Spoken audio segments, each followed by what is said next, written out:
அனைவருக்கும் வணக்கம். நான் தமிழரசி பாலமுருகன். இந்த பதிவில் நம்ம பார்க்க போகிறது மிக மிக முக்கியமான ஒரு வழிபாடு. நம்முடைய குலதெய்வத்தை வேண்டி நாம் அனைவரும் செய்ய வேண்டிய மிக மிக முக்கியமான ஒரு வழிபாடு. இந்த ஒரு வழிபாட்டை நீங்கள் வரக்கூடிய வெள்ளிக்கிழமை, அதாவது 1/5/2026 மே முதல் நாள் செய்யும் பொழுது உங்களுக்கு உங்கள் வீட்டில் இருக்கக்கூடிய பொருளாதார நெருக்கடி, பணப்பிரச்சனை, கடன் சுமை, சிக்கல் இவை எல்லாமே முற்றிலுமாக நீங்கும். இதை ஒரு பௌர்ணமிக்கு மட்டும் செய்தால் உங்களுக்கு பலன் கிடைக்காது. குறைந்தது 6 பௌர்ணமிகள் நீங்க தொடர்ந்து செய்யணும். எந்த ஒரு நல்ல விஷயத்தையுமே இந்த அமாவாசை, பௌர்ணமி போன்ற தினங்கள்ல செய்வது நல்லது. ஏன்னு கேட்டீங்கன்னா, பிரபஞ்ச ஆற்றல், அந்த பிரபஞ்ச சக்திகள் ரொம்ப அதிகமாக அந்த தினத்துல வேலை செய்யும். அதனால தான் நம்ம வழிபாடு, பூஜை, புனஸ்காரங்கள், கிரிவலம் செல்வது போன்ற விஷயங்களில் நம்முடைய கவனத்தை செலுத்துகிறோம். ஸோ பதிவுக்கு போகிறதுக்கு முன்பு பணம் வசி வசி அப்படிங்கிறத எல்லாருமே கமெண்ட் செக்ஷனில் டைப் பண்ணுங்க. இந்த ஒரு வழிபாடு பணத்துக்கு மட்டும் கிடையாதுங்க. ஏன்னா நிறைய பேர் நீங்கள் எல்லா பதிவுலையும் பணம் சம்பந்தமாகவே போடுறீங்க அப்படின்னு யோசிக்கலாம். நீங்கள் ஆரோக்கியம் அதற்காக செய்யலாம், அல்லது வழக்கில் வெற்றி பெறணும் அப்படிங்கிறதுக்காக செய்யலாம், பிள்ளைகள் நன்றாக படிக்கணும் அப்படிங்கிறதுக்காக செய்யலாம், சொந்த வீடு வேணும் அப்படிங்கிறதுக்காக செய்யலாம், நல்ல வேலை வேணும் அப்படிங்கிறதுக்காக செய்யலாம், திருமணம் மற்றும் குழந்தை பேரு, இது எல்லாவற்றுக்குமே நீங்கள் செய்யலாம். ஆனால் நிறைய பேருக்கு இருக்கக்கூடிய பிரதானமான பிரச்சனை என்ன அப்படின்னு கேட்டிங்கன்னா, பண பிரச்சனை தான். அந்த பணம் நம்ம கையில் இருந்துட்டா மற்ற பிரச்சனைகளை நம்ம ரொம்ப எளிதாக கடந்து விடலாம். அதனால தான் நம்ம பணம் அப்படிங்கிறதுக்கு ரொம்ப முக்கியத்துவம் தரோம். இன்னைக்கு 100 பேரில் 90 பேரை போய் கேட்டு பார்த்தா அவங்க என்ன பிரச்சனை சொன்னாலும் அதற்கு மூல காரணம், வேர் காரணமாக இருப்பது அந்த பணம் மட்டுமே. அதனால தான் நான் பணம் தொடர்பான இந்த விஷயங்களை உங்ககிட்ட பகிர்ந்துக்கிறேன். இதை நீங்கள் மற்ற விஷயங்களுக்காகவும் தாராளமாக பயன்படுத்தி கொள்ளலாம். உங்களுக்கு தேவையானது ஒரே ஒரு செம்பருத்தி இலை. சில பேருக்கு இந்த மூலிகை விஷயங்கள்ல ஆழமான நம்பிக்கை இருக்கும். எனக்கு ஆழமான நம்பிக்கை இருக்குது. ஏன்னா நான் நிறைய விஷயங்கள் இதை மாதிரி செஞ்சு பயன் அடைஞ்சிருக்கிறேன். அதனால இதை நான் நம்பிக்கையா உங்ககிட்ட சொல்றேன். சில இலைகள், சில வேர்கள், சில பூக்கள், இவை எல்லாமே நாம் என்ன சொல்கிறோமோ அதை உள்வாங்கி கொண்டு அதை நமக்கு நடத்தி தரக்கூடிய சக்தியும் படைத்தவையாக இருக்கின்றன.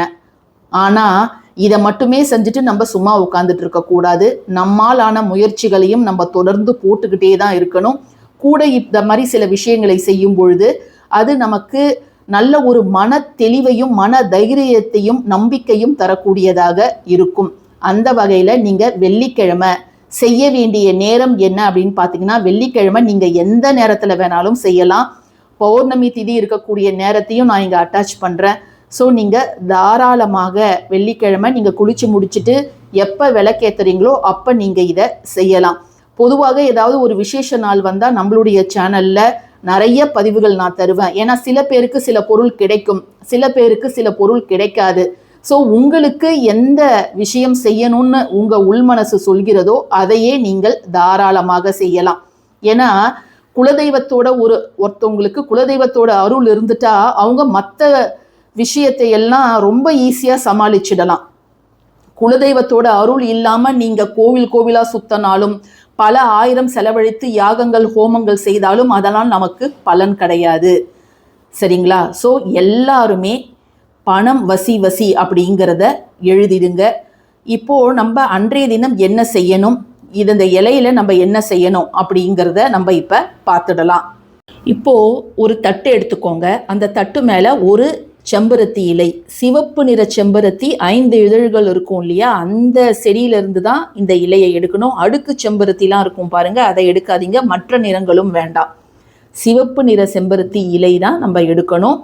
அதே போல் இரவு நேரங்களில் போய் நீங்கள் செடியிலேருந்து இதை பறிக்கக்கூடாது. அதையும் நீங்கள் ஞாபகம் வச்சுக்கோங்க. எந்த ஒரு பூவோ செடியோ வேரோ எடுப்பதற்கு முன்பு சர்வதோஷம் நசி நசி அப்படிங்கிறத நீங்கள் சொல்கிறது நல்லது. இதில் நமக்கு என்ன விருப்பமோ அதை நான் ஒரு மார்க்கரால் எழுதியிருக்கிறேன்.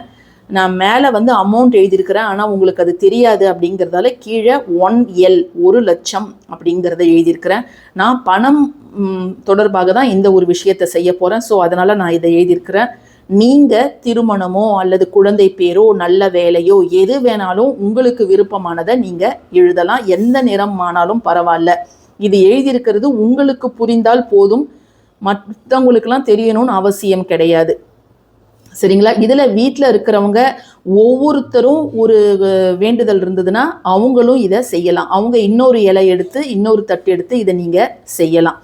சரிங்களா? இதற்கு மேலே நாம் வைக்க வேண்டியது என்ன அப்படின்னு பார்த்தீங்கன்னா, ஜஸ்ட்டு கொஞ்சம் கல்லுப்பு இதை மட்டும் நீங்கள் வையுங்க. வச்சுட்டு இதற்கு மேலே நாம் வைக்க வேண்டியது என்ன அப்படின்னு பார்த்தீங்கன்னா, ஒரே ஒரு கொட்டை பாக்கு. இந்த கொட்டைப்பாக்கு உங்களுக்கு கிடைச்சதுன்னா மட்டும் இதை நீங்கள் செய்யுங்க. இதற்கு ஈடாக வேற ஒரு பொருள் சொல்லுங்கள், எங்ககிட்ட இந்த கொட்டைப்பாக்கு இல்லை அப்படிங்கிறத தயவு செய்து கேட்காதீங்க. ஏன்னா கொட்டைப்பாக்குக்கு நிகரான பொருள் அது மட்டும்தான். இது வந்து அவ்வளோ நல்ல சக்தியை உடையது. இது வந்து நம்ம வெற்றிலை மேலேயும் இதை வச்சு நம்ம செய்யலாம். பட் இருந்தாலும் செம்பருத்தி இலையை வைத்து இந்த பௌர்ணமியில் செய்வது நமக்கு இன்னும் கூடுதல் பலனை தரும் அப்படிங்கிறதால தான் நான் இன்னைக்கு இந்த இலையை எடுத்திருக்கிறேன். ஸோ இதற்கு மேலே இந்த ஒரே ஒரு கொட்டை பாக்கை வச்சிடுங்க.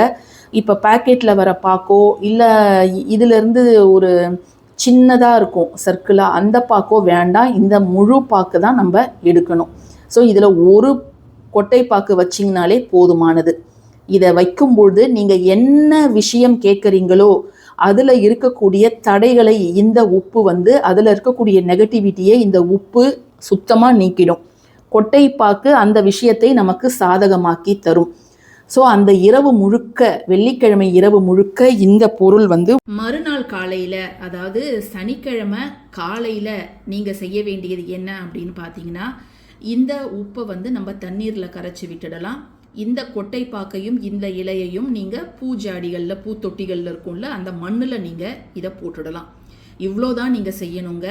அந்த பௌர்ணமி இரவில் நாம் வந்து நம்முடைய குலதெய்வத்தை வேண்டி அவங்களுடைய பெயரை உச்சரித்து எனக்கு இருக்கக்கூடிய இந்த பிரச்சனை, எந்த பிரச்சனையாக இருந்தாலும் அதில் இருக்கக்கூடிய தடைகளை நீக்கி அந்த ஒரு விஷயத்தை எனக்கு சாதகமாக்கி தரணும் அப்படிங்கிறத நீங்கள் குலதெய்வத்துக்கிட்ட வேண்டிக்கோங்க.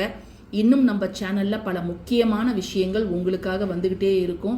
ஸோ இந்த 2 நாட்கள் தொடர்ந்து நம்ம சேனலை நீங்கள் செக் பண்ணுங்கள். நிச்சயமாக உங்களுக்கு பயனுள்ள பல நல்ல விஷயங்கள் வரும். நீங்கள் எல்லாத்தையும் செய்யணும்னு அவசியம் கிடையாது. உங்களால் என்ன முடியுதோ அதை மட்டும் நீங்கள் செய்யலாம்.